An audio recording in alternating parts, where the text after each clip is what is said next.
Kedengaranlah kepada Yakub, anak-anak Laban berkata demikian. Yakub telah mengambil segala harta milik ayah kita, dan dari harta itulah ia membangun segala kekayaannya. Lagi kelihatan kepada Yakub dari muka Laban bahwa Laban tidak lagi seperti yang sudah kepadanya. Lalu berfirmanlah Tuhan kepada Yakub, pulanglah ke negeri nenek moyangmu dan kepada kaummu, dan aku akan menyertai engkau. Sesudah itu Yakub menyuruh memanggil Rahel dan Lea untuk datang ke padang, ke tempat kambing dombanya. Lalu ia berkata kepada mereka, telah kulihat dari muka ayahmu bahwa ia tidak lagi seperti yang sudah kepadaku, tetapi Allah ayahku menyertai aku. Juga kamu sendiri tahu bahwa aku telah bekerja sekuat-kuatku pada ayahmu, tetapi ayahmu telah berlaku curang kepadaku dan telah 10 kali mengubah upahku. Tetapi Allah tidak membiarkan dia berbuat jahat kepadaku. Apabila ia berkata, yang berbintik-bintiklah akan menjadi upahmu, maka segala kambing domba itu beroleh anak yang berbintik-bintik. Dan apabila ia berkata, yang bercoreng-corenglah akan menjadi upahmu, maka segala kambing domba itu beroleh anak yang bercoreng-coreng. Demikianlah Allah mengambil ternak ayahmu dan memberikannya kepadaku. Pada suatu kali, pada masa kambing domba itu suka berkelamin, maka aku bermimpi dan melihat bahwa jantan-jantan yang menjantani kambing domba itu bercoreng-coreng, berbintik-bintik dan berbelang-belang. Dan malaikat Allah berfirman kepadaku dalam mimpi itu, Yakub. Jawabku, ya Tuhan. Lalu ia berfirman, angkatlah mukamu dan lihatlah bahwa segala jantan yang menjantani kambing domba itu bercoreng-coreng, berbintik-bintik dan berbelang-belang.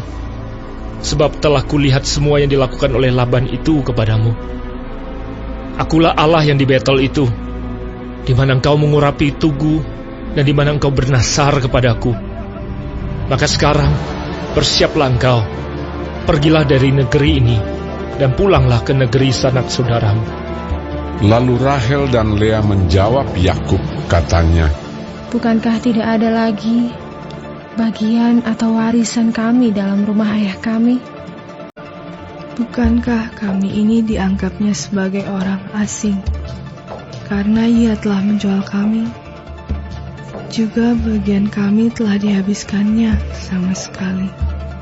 Tetapi segala kekayaan yang telah diambil Allah dari ayah kami adalah milik kami dan anak-anak kami. Maka sekarang perbuatlah segala yang difirmankan Allah kepadamu. Lalu bersiaplah Yakub, dinaikkannya anak-anaknya dan istri-istrinya ke atas unta, digiringnya seluruh ternaknya dan segala apa yang telah diperolehnya, yakni ternak kepunyaannya yang telah diperolehnya di Padan Aram, dengan maksud pergi kepada Ishak ayahnya ke tanah Kanaan. Adapun Laban telah pergi menggunting bulu domba-dombanya. Ketika itulah Rahel mencuri terafim ayahnya. Dan Yakub mengakali Laban, orang Aram itu, dengan tidak memberitahukan kepadanya bahwa ia mau lari. Demikianlah ia lari dengan segala harta miliknya. Ia berangkat menyeberangi sungai Efrat dan berjalan menuju pegunungan Gilead. Ketika pada hari ketiga dikabarkan kepada Laban bahwa Yakub telah lari, dibawanyalah sanak saudaranya bersama-sama. Dikejarnya Yakub 7 hari perjalanan jauhnya. Lalu ia dapat menyusulnya di pegunungan Gilead. Pada waktu malam, datanglah Allah dalam suatu mimpi kepada Laban, orang Aram itu, serta berfirman kepadanya, jagalah baik-baik, supaya engkau jangan mengatai Yakub dengan sepatah kata pun. Ketika Laban sampai kepada Yakub, Yakub telah memasang kemahnya di pegunungan. Juga Laban dengan sanak saudaranya telah memasang kemahnya di pegunungan Gilead. Berkatalah Laban kepada Yakub, "Apakah yang kau perbuat ini? Maka engkau mengakali aku dan mengangkut anak-anakku perempuan sebagai orang tawanan. Mengapa engkau lari diam-diam dan mengakali aku? Mengapa engkau tidak memberitahu kepadaku, supaya aku mengantarkan engkau dengan sukacita dan nyanyian dengan rebana dan kecapi? Lagi pula engkau tidak memberikan aku kesempatan untuk mencium cucu-cucuku laki-laki dan anak-anakku perempuan. Memang bodoh perbuatanmu itu. Aku ini berkuasa untuk berbuat jahat kepadamu. Tetapi Allah ayahmu telah berfirman kepadaku tadi malam, jagalah baik-baik, jangan engkau mengatai Yakub dengan sepatah kata pun. Maka sekarang, kalau memang kau harus pergi semata-mata karena sangat rindu ke rumah ayahmu, mengapa engkau mencuri dewa-dewaku?" Lalu Yakub menjawab Laban, Aku takut, karena pikirku, jangan-jangan kau merampas anak-anakmu itu daripada aku. Tetapi pada siapa engkau menemui dewa-dewamu itu, janganlah ia hidup lagi.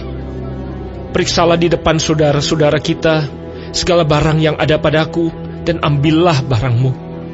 sebab Yakub tidak tahu bahwa Rahel yang mencuri terafim itu. Lalu masuklah Laban ke dalam kemah Yakub dan ke dalam kemah Lea dan ke dalam kemah kedua budak perempuan itu, tetapi terafim itu tidak ditemuinya. Setelah keluar dari kemah Lea, ia masuk ke dalam kemah Rahel. Tetapi Rahel telah mengambil terafim itu dan memasukkannya ke dalam pelana untanya dan duduk di atasnya. Laban menggeledah seluruh kemah itu, tetapi terafim itu tidak ditemuinya. Lalu kata Rahel kepada ayahnya, "Janganlah Bapa marah, karena aku tidak dapat bangun berdiri di depanmu, sebab aku sedang haid." Dan Laban mencari dengan teliti, tetapi ia tidak menemui terafim itu. Lalu hati Yakub panas, dan ia bertengkar dengan Laban. Ia berkata kepada Laban, Apakah kesalahanku? Apakah dosaku? Maka engkau memburu aku sehebat itu. Engkau telah menggeledah segala barangku. Sekarang apakah yang kau temui dari segala barang rumahmu? Letakkanlah di sini di depan saudara-saudaraku dan saudara-saudaramu, supaya mereka mengadili antara kita berdua. Selama 20 tahun ini, aku bersama-sama dengan engkau. Domba dan kambing betinamu tidak pernah keguguran, dan jantan dari kambing dombamu tidak pernah kumakan. Yang diterkam oleh binatang buas tidak pernah kubawa kepadamu. Aku sendiri yang menggantinya. Yang dicuri orang, baik waktu siang, baik waktu malam, selalu engkau tuntut daripadaku. Aku dimakan panas hari waktu siang, dan kedinginan waktu malam, dan mataku jauh daripada tertidur. Selama 20 tahun ini aku di rumahmu. Aku telah bekerja padamu 14 tahun lamanya untuk mendapat kedua anakmu, dan 6 tahun untuk mendapat ternakmu, dan engkau telah 10 kali mengubah upahku. Seandainya Allah ayahku, Allah Abraham, dan yang disegani oleh Ishak tidak menyertai aku, tentulah engkau sekarang membiarkan aku pergi dengan tangan hampa. Tetapi kesengsaranku dan jerih payahku telah diperhatikan Allah, dan Dia telah menjatuhkan putusan tadi malam. Lalu Laban menjawab Yakub, Perempuan-perempuan ini anakku, dan anak-anak lelaki ini cucuku, dan ternak ini ternakku. Bahkan segala yang kau lihat di sini adalah milikku.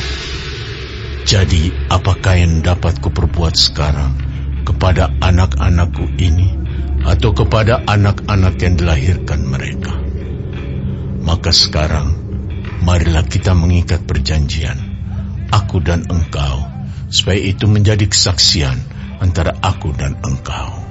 Kemudian Yakub mengambil sebuah batu dan didirikannya menjadi tugu. Selanjutnya berkatalah Yakub kepada sanak saudaranya, Kumpulkanlah batu. maka mereka mengambil batu dan membuat timbunan, lalu makanlah mereka di sana di dekat timbunan itu.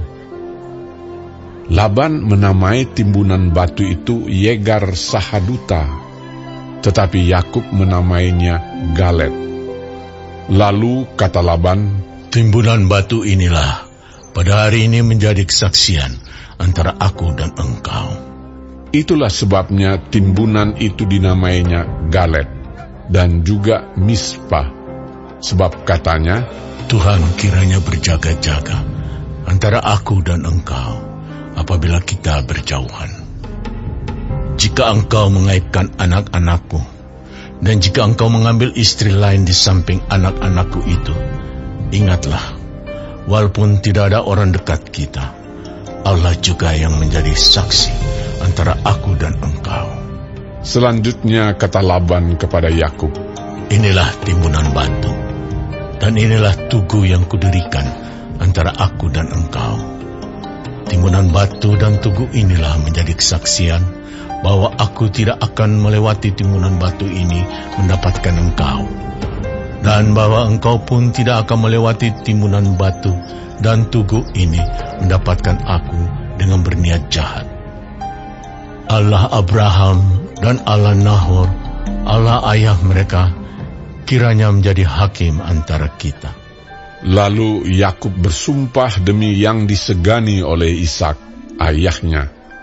Dan Yakub mempersembahkan korban sembelihan di gunung itu. Ia mengundang makan sanak saudaranya, lalu mereka makan serta bermalam di gunung itu. Keesokan harinya, pagi-pagi, Laban mencium cucu-cucunya dan anak-anaknya serta memberkati mereka. Kemudian pulanglah Laban kembali ke tempat tinggalnya.